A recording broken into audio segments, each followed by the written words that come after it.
If we set the kind of an example to the world that Great Britain set to the world in the 19th century, it would be a tremendous, have a tremendous impact. It would strengthen our moral position in the world. It would strengthen our ethical position in the world. Instead of giving money to underdeveloped countries to produce products which we then refuse to buy and don't let them export to us, we would be saying to the rest of the world, if you produce anything, if you can produce anything that can have a market here, come, we're delighted to buy it, and we'll produce things for you to buy. That's the kind of a pattern I would like to see the United States establish. Your members buy that? Never. Never is a long word, sir. Yes, and right. You must distinguish between... Never say never. Your union officials would not buy it, but I am not sure your members would not. No, my members would never buy it either. I cannot conceive of the United States setting itself up to become a target for the rest of the world. It's not a target. There would be absolutely nothing that would require or compel any other country to enact any reciprocal agreements relative to tariffs. Right. And until such time as they had succeeded in dumping in the United States, and I use dumping in the broadest sense of the word, any and every product, either government subsidized by a foreign government, either put there because of multinational corporations' manufacturing facilities in a foreign country, until they had succeeded in absolutely draining us dry.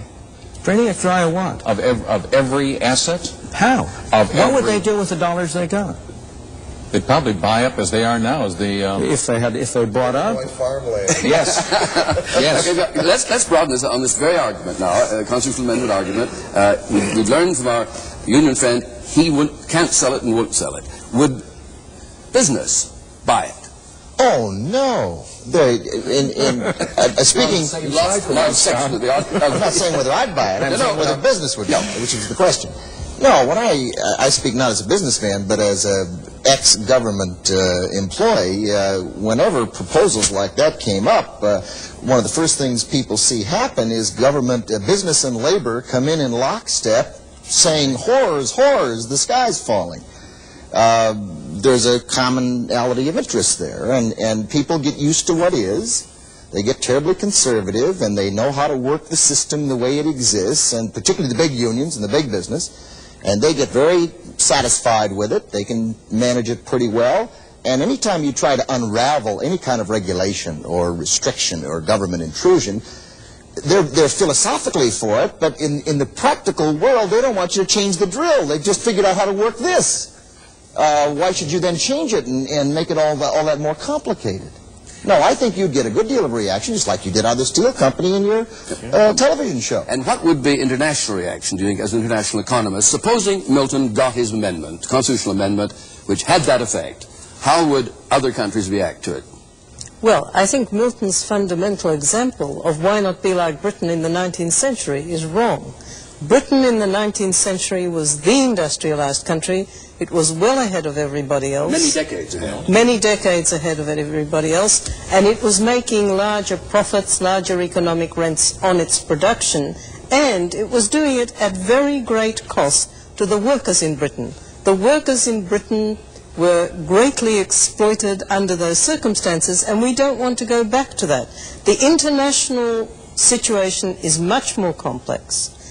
There are countries at different levels of development, countries with different social systems, and countries with different social objectives. So I think that the solution, is wrongly founded, and it's millenarian, it's utopian.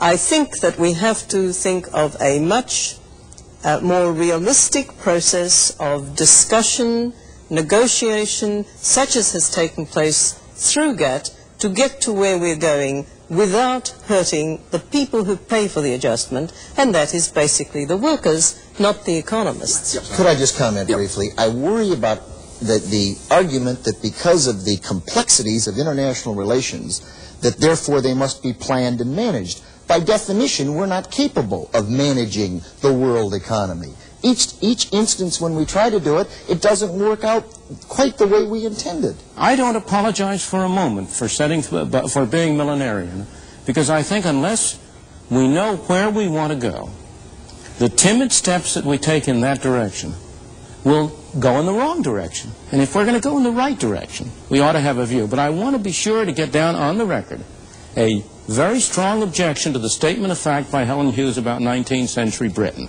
I believe it is simply wrong. The workers were not exploited.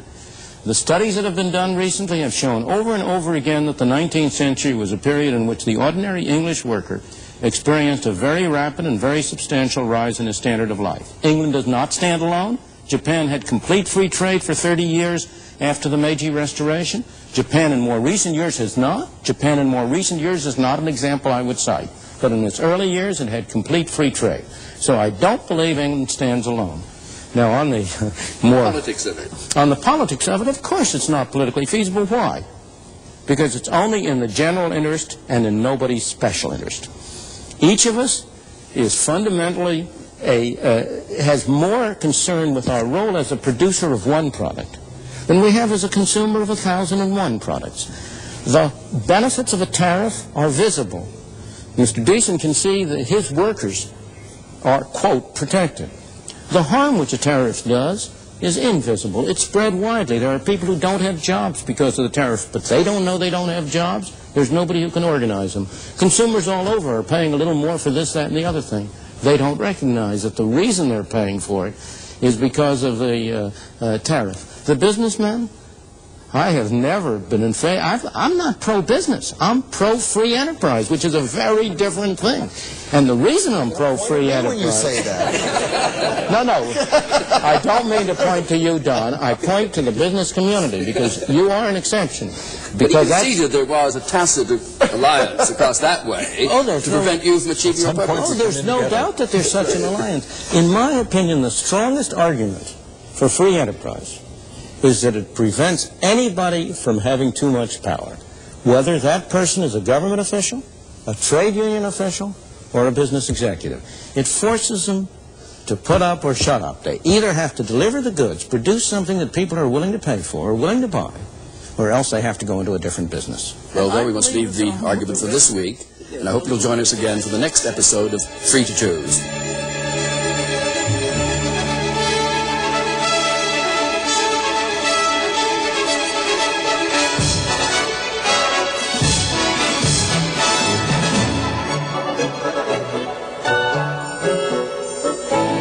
50 years ago, the worst economic depression in history changed the course of the world. Did it have to happen, or could it have been avoided? For the first time on television, Milton Friedman gives his account of the inside story of the desperate years that changed the world. That's next week on Free to Choose. Don't miss it.